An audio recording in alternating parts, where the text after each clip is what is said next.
Welcome back to Sharing is Caring. Together, in our recent conversations, we've walked through the magic of yet, explored the power of those beliefs and our words, untangled the law of cause and effect, faced the trust virus, and questioned why we so stubbornly build our own mountains. And what is the difference between hope and optimism? Today it's time to take a deep breath and step into our true self. Sounds profound, doesn't it? But before we can reach that depth, I'm inviting you to stand face to face with something we so often refuse to admit. Something we pretend not to notice or try to sweep under the rug, even while it keeps us struggling, living our daily lives on autopilot. Because before you decide, you already know what I'm going to say. I want you to notice something. The very voice that just told you, I already know this, that's the guest of honor. That's the one we are talking about today. The ego. So flow and stay focused. Picture a stage actor, brilliant, fully in character, so immersed in the role that halfway through the play they forgot it's a play. They forget that there is a person underneath the costume. They start defending the character's opinions as if they were their own life. They start crying real tears over a scripted heartbreak. That's not a flaw in the performance, that the performance working too well. This is the ego, not a flaw. A costume you put on so long ago, so early that you've mistaken the fabric for your own skin. And here is the part that will sit with you long after this episode ends. The ego doesn't live in what you carry. It lives in word my. To understand the ego, we have to look at how it builds itself. The egoic mind is completely conditioned by the past, and that conditioning operates on two levels: content and structure. A child sobbing because a toy was taken away.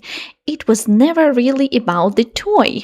Give that the same child a stick, a stone, a scrap of cloth shaped like an animal, and the sobbing would be identical. The object is interchangeable. What is not interchangeable is the invisible thread that ties me to mine. That thread is the ego's whole architecture. Everything else, the toy, the car, the title, the follower count, that's just the wig's costume. The toy is just content conditioned by upbringing, culture, and environment.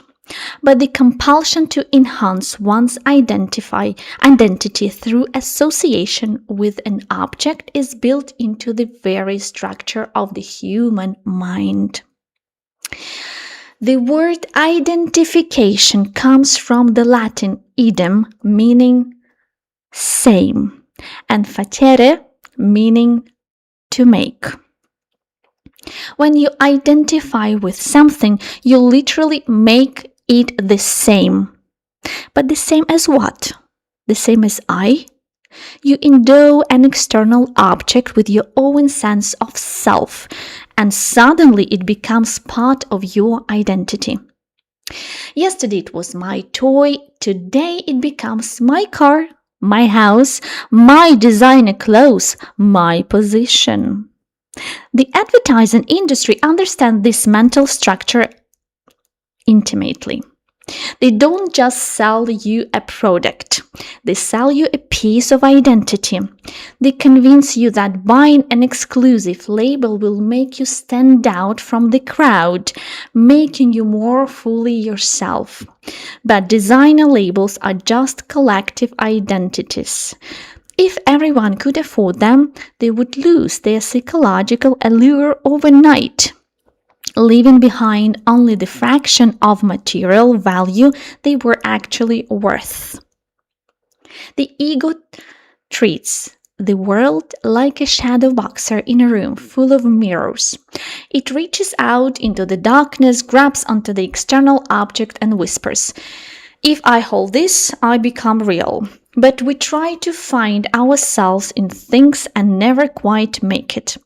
Instead, we end up losing ourselves in them. That's the ultimate fate of the ego. The quicker you are at attaching verbal or mental labels to things, people, or situations, the more shallow and lifeless your reality becomes.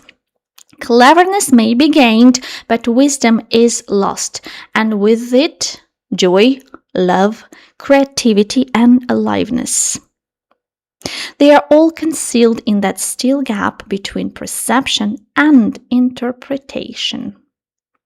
Let's follow the thread a little further into the things you own. Walk into any showroom, any store window, any curated grid of photos, and you'll notice the same quiet promise being sold over and over. Buy this, and you will finally be seen as more. Not this will help you, this will make you more. And here's the uncomfortable part. It works. For about a week, then the new watch is just a watch again. The new title is just a job again. The new followers are just numbers again.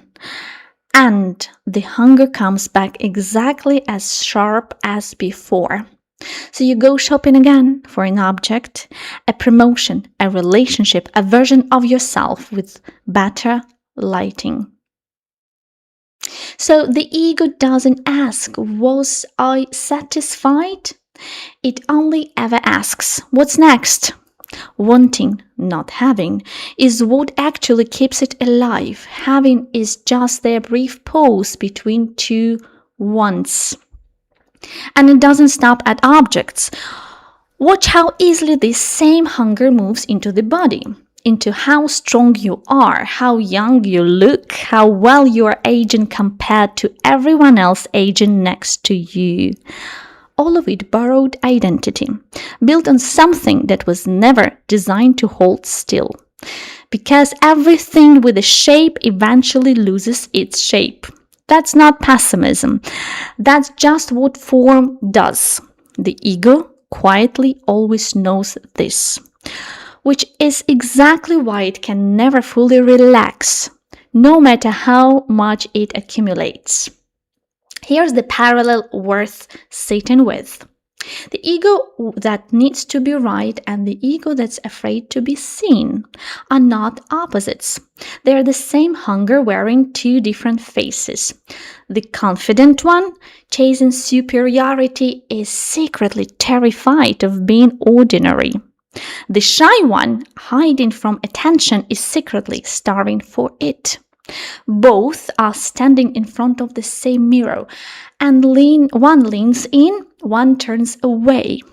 Neither one has stopped checking their reflection. And that's the trap, because a mirror cannot tell you who you are. A mirror can only tell you how you look today, in this light, to this person, in this room. And if you build your identity on a mirror, you will spend your entire life redecorating a room that was never meant to be your home. I have, therefore I am. I achieve, therefore I matter. I am seen, therefore I exist. Say it out loud and it sounds absurd. Live it quietly every single day and it feels like common sense. It equates having with being, and because the satisfaction of having is always short-lived, the ego relies on even deeper drive, wanting. No ego can survive without the need for more. Paradoxically, the ego wants to want far more than it wants to have. The shallow satisfaction of getting what you wanted is quickly replaced by an addictive craving for the next thing. This obsessive preoccupation creates a world plagued by object proliferation, filling up our lives with physical noise because we can no longer feel the life energy inside us. And when it can't find itself in objects, the ego seeks validation through roles and comparison. The ego does not know that the source of all true energy is already inside you. Some play subtle roles, others play blatantly obvious ones. Let's see. So, the confident ego displays a constant need for superiority, driven by an unconscious, terrifying fear of inferiority. The inadequate ego feels inferior but harbors a secret, burning desire for superiority. Even the shy person who shrinks away from the room is caught in the ego's web. Shyness is an ambivalent ego that both wants attention and desperately fears it, fearing that the attention will take the form of criticism, diminishing its fragile sense of self. The ego lives entirely through comparison. How you are seen by others becomes the mirror that tells you who you are. Think about this. If everyone on earth lived in a sprawling mansion, your mansion would no longer enhance your sense of self. To feel special, you might then sell your mansion, move into a simple wooden cabin, renounce your wealth, and rebuild an identity by seeing yourself and being seen by others as more spiritual than everyone else. Notice the trick? Whether we're boasting of luxury or boasting of poverty, whether standing on a mountain of gold or sitting on a wooden stool, it's the exact same ego, wearing a different costume. Let's talk about being right. Nothing feeds the ego faster than winning an argument, because to be right, someone else has to be wrong. And in that small private courtroom inside your head, you get to be judge, jury, and the only witness called to the stand. But notice the parallel again. Complaining works the exact same way. Every complaint is a tiny trial you run in your head, where you are always the plaintiff and never be defendant. You don't even need an audience. You can hold the whole trial alone, in the car, in the shower at 2 a.m. and still walk away feeling righteous. Complaining about others, insisting you are right, needing to be seen. 3 different courtrooms. Same judge presiding over all of them. And that judge has been on the bench so long it's forgotten it was ever appointed. Resentment is the emotional toxin that accompanies complaining, making you feel bitter, aggrieved, or morally offended. The ego loves this. Why? Because instead of overlooking unconsciousness in others, you make their unconscious behavior into their entire identity. And whenever you point out and fault in another, you secretly amplify that exact same fault within yourself. This leads us to the ego addiction of being right. There is nothing that strengthens the ego more than being right. Being right is identification with a mental position, a perspective, an opinion, a judgment. But for you to be right, someone or something else must be wrong. The ego desperately needs to make others wrong to secure its imagined sense of moral superiority. When someone challenges your opinion and you tell that sudden flare of defensiveness or aggression, ask yourself, are you defending the truth? No, the truth needs no defense.